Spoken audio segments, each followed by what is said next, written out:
This is not your Sunday school story. This isn't the version told with flannel boards and gentle voices.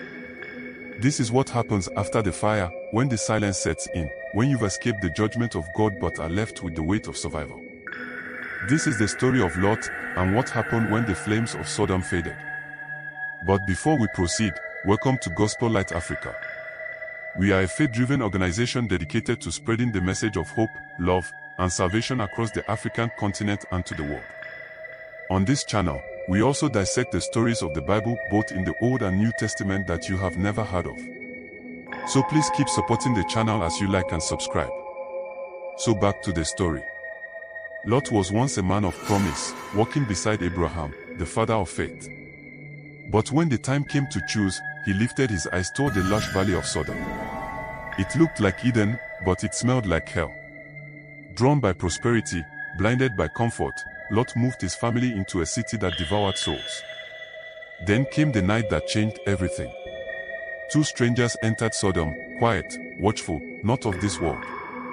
Lot, trained in Abraham's ways, urged them to take shelter in his home. But word spread. And soon, the mob came. Screaming. Demanding. Not to rob. Not to kill. But to violate. Men, from every part of the city, stood outside Lot's door, pounding with fist and fire, demanding that the strangers be handed over to them, to be raped. Lot, the so-called righteous man, steps outside, and what does he say? Don't harm my guests. Take my daughters instead. Yes, his own daughters. Virgins. His flesh and blood. He offered them up to a violent mob, to protect men he'd never met before. Why? Because they were under his roof. And his daughters. Were they not? Had they not slept under that same roof all their lives? Even the mob was disgusted by the offer. They turned on Lot, threatening to do worse to him. But before the nightmare could unfold, the angels revealed themselves, pulled Lot inside, and struck the crowd blind.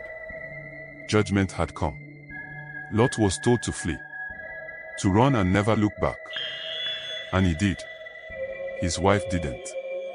She turned one last glance at the burning city she called home and became salt. Frozen forever in the moment of disobedience. Lot didn't even mourn. He kept walking. Until there was no one left but him and his daughters, hiding in a cave above the ashes of Sodom.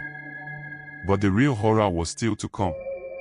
In that cave, surrounded by death and silence, the daughters made a decision, one rooted in fear, confusion, maybe even trauma. They believed they were alone. That the world had ended with Sodom.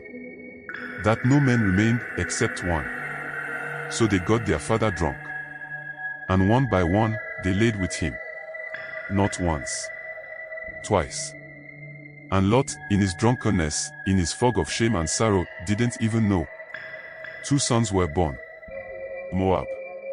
Ben-Ami. Fathers of nations. Nations that would one day rise against Israel, born from incest, birthed in a cave, conceived in desperation. And still, the Bible doesn't hide it. It doesn't sanitize it. It tells it plainly, as if to say, this is also humanity. A father offering his daughters to a mob. A wife frozen in regret. Two daughters breaking the last taboo. A legacy soaked in trauma, preserved in scripture. Why? Because this story is not about heroes. It's about how far the human heart can fall when survival is the only goal. Lot escaped fire. But he did not escape the consequences of compromise. And the cave, that dark, silent cave, became the final chapter in one of the Bible's most disturbing stories. Not because of what God did, but because of what people would do when they believe God has stopped speaking. We have come to the end of this episode. Please don't forget to like, share, subscribe, and click the notification bell so you will be notified whenever a new video drops. Thank you.